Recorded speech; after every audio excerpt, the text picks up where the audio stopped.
what are some things that you tell your clients to help them get there faster? Is it being able to explain to people that this is a priority and how important it is?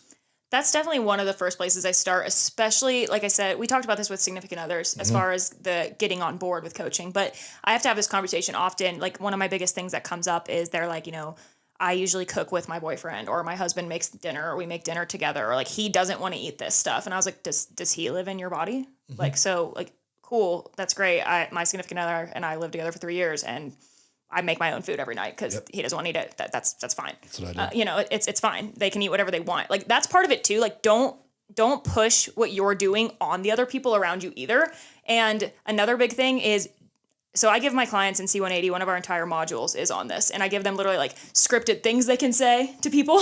I give them like a bunch of insight on this. But my last takeaway is like, do not complain about what you're doing. Because if you are doing that around all of these people who, quote, don't get it, and all they're hearing is you saying things like, oh, I can't eat that, or I have to eat this, or my coach says I can't have this.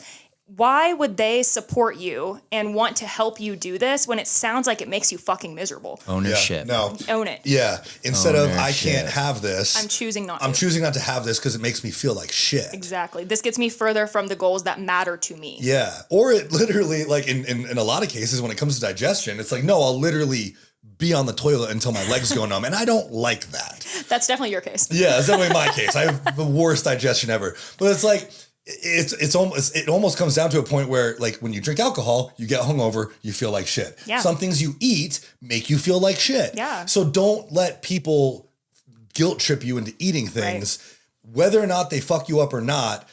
Those things are holding you back from getting closer to your goals. And they need to understand that those goals are important to you. And if they're important to you, they should be important to them. Yep. Yeah.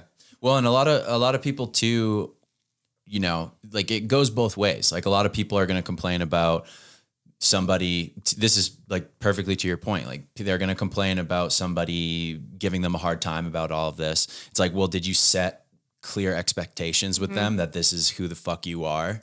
And if they're still doing that, did you yell at them and tell them to fuck off? Like, what do you know what I mean? Like, if you're not like owning, if you're like, I really want to have that thing, but like my coach said I can't, then why wouldn't that person say to you, well, if you just have one, it's not a big deal, because they literally think that you want to do it. If you want to do it, then do it. If you don't want to do it, then don't do it. Like, make up your mind and take ownership over your own life. Also, I just stopped giving like excuses to why I can't have things. No is an answer in itself. For real. I was just gonna say no, period. No is an answer. Hey, do you want some of this? No.